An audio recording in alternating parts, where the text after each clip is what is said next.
Inter, c'est la nouvelle plateforme du Comité national d'organisation du pèlerinage à la Mecque. Dans une vidéo diffusée sur les réseaux sociaux, les membres du syndicat évoquent des difficultés d'inscription. Osman Gurda, le secrétaire général du syndicat, explique par exemple que la majorité des candidats ne savent ni lire ni écrire, ce qui rend difficile l'accès à cette plateforme malgré leurs efforts, alors même que c'est à partir de cette phase d'inscription sur plusieurs heures, chaque pèlerin peut choisir une agence de son choix pour son encadrement. Face à cette situation, le syndicat a proposé au comité d'organisation du pèlerinage de l'UNESC la procédure en cours et de réattribuer le nombre de places disponibles en fonction de la capacité des agences de voyage, mais toujours selon le syndicat, le comité a rejeté cette proposition. Et donc après cette sortie, les autorités ont décidé de saisir.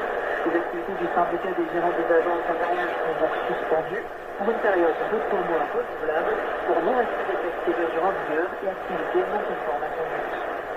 La Côte d'Ivoire attend son concert au gouvernement. Le ministre Robert Legremonde et son exécutif ont présenté en démission au président Alassane Ouattara qui a accepté une procédure classique après des élections législatives, en l'occurrence celle largement remportée par le parti présidentiel du RSF le mois dernier. Le ministre leur met la charge d'expédier les affaires courantes en attendant la nomination de la prochaine équipe gouvernementale. Et puis, ce nouveau coup de force des agriculteurs français à Paris, plusieurs centaines de tracteurs ont convergé ce matin sur la capitale française, malgré les interdictions décrétées par les autorités.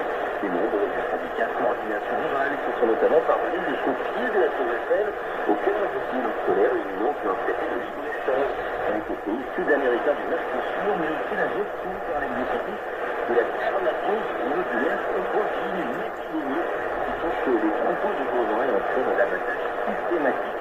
Son élevage touché, Marius Poisson a rencontré ses agriculteurs en colère dans le quartier Saint-Jean.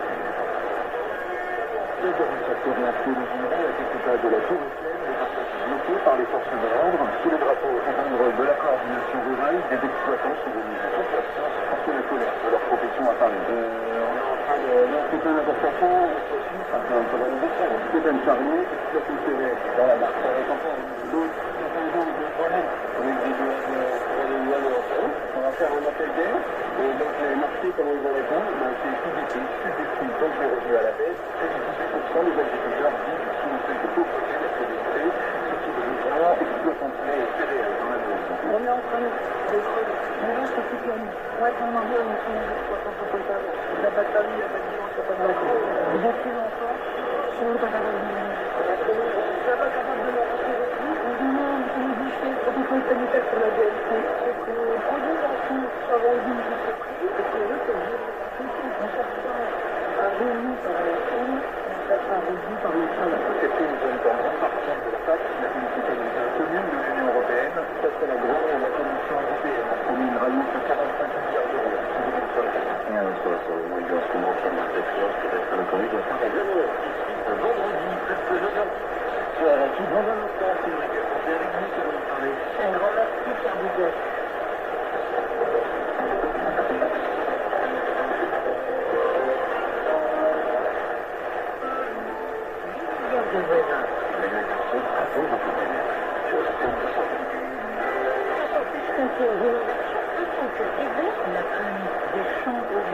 Comment retrouver le chemin de l'eau dehors, dans les sous-sols? Vos observations vous opérez. Contactez-nous sur notre numéro WhatsApp 33 15 80 41 89. Oui, mais ce matin, Du lundi au vendredi à 10h sur TNF.